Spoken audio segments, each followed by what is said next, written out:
So let me start with the first lecture on cooperative communication systems. As I said before, I will do most of the lectures in the beginning, then we will have some colleagues who will come with their expertise in the given fields, and Roberto is the one that will help you for the exercises. All informations are given on the web page. As you can see here, a small snippet. This we will update over the time. Now, there is some information about the lectures already in some books that we edited or written. So some of them will be in the library. One is on really cooperation and wireless networks. The other one is cognitive wireless networks. Both are similar topics with different aspects in that. And last but not least, there is a later book on the mobile clouds, where we really would like to exploit distributed resources in wireless, mobile, and social networks. And this is one of the later books.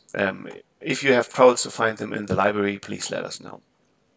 So I would like to start with a motivation why we think that is a very interesting lecture on cooperative communication systems. And it is based on a motivation that was in one of our visits in the US, where a network operator approached us and described the following problem.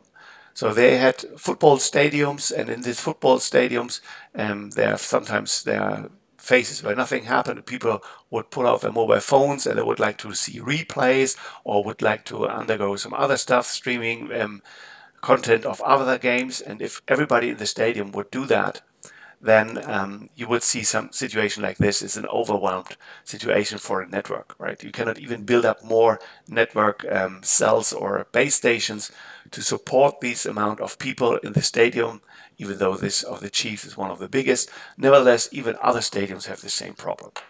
And we came up with a solution that we would like to do something different, where we said we will only seed information about certain content into the stadium at certain positions. This kind of seeding is very important, as you will see later where to put it. And from there, use the mobile phones of people to relay the information to other interested people. If you think about it, it seems to be very interesting because the yellow arrow you see here could be something like LTE. The red one is Bluetooth or Wi-Fi. So it's even a band that you don't have to pay for. But the question is how this network, the red network, will be spawned. And there are other questions. For example, this guy sitting here who will get feeds from two sides, which of the information he should listen in, right? You will see later that if you listen on both, his battery will drain too much. If you only listen to one, because he's so far, he has a very noisy channel, and therefore the service is not that great. So this was the basic motivation to think about this kind of user-driven cooperation. And there will be different forms of cooperation, as you will see in the lecture. But keep this in mind when we start with our idea of cooperation. Now, when we started, it's really some days back, as you can see here from the mobile phones. It was a time when Nokia was still really big in the mobile device business.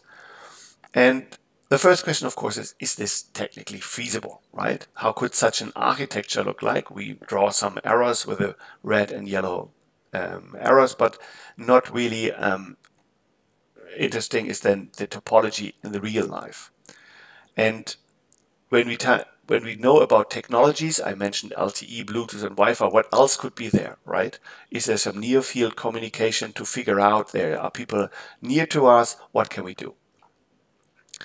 And if we build such a solution, will it be really better than the state-of-the-art solution that you've seen before? So where everybody has a cellular connection, just getting the amount of data from there, especially in the presence of new technologies, because even the cellular systems, they have an evolution. And now with 5G, do we really need still some kind of user cooperation among the users? And this is a comparison that is interesting. It always depends on the technologies and the technical parameters, as you will see later. One of the biggest interest is also about the energy consumption. If we assume that the service is sufficient, what will it do with a mobile device? In the beginning, there were a lot of questions about that, but there will be one lecture only on the energy consumption. Also interesting, and maybe the most interesting question, is whether people would support such a solution. So would they be interested in relaying information? Because if I'm the first one getting it over LTE, why should I be interested in sharing this information with others because this would cost me more energy. So the question is, would these people be collaborative in the end? And this question, there are a lot of good social questions inside, besides also the technical ones. Now, this is one of the first pictures we draw, is about mobile phones, teaching other mobile phones about cooperation, about a certain strategy that is called tit for tat, that you will learn within this lecture. Now, if we talk about cooperation, I just give you the definition of cooperation, which describes the action of individuals, so one person alone, or groups who work together to achieve a common or individual goals. So you can find situations where a group has a common goal, or where persons in the group have individual goals but still cooperate. And that they do by common or individual means are the compulsive of their own selfish behavior. So this one is very interesting. Their own selfish behavior is the most important driver for cooperation. And this is also what Kurt Edwin, one of my old professors, said: real egoistic behavior is to cooperate. A sentence that is maybe contradictory if you think about it, but cooperation and egoistic, they stick together, and that we will see at the end of this lecture that this sentence is really true. But in the definition, there's a last part which says, without there necessarily being a central authority. We find cooperation among people or peers, and with or without a central authority. And the role of this central authority, this is very interesting and has different meanings. But we'll come to this later. With that, I would come to the next part, which is about cooperative communications and also the prisoner's dilemma in the next part.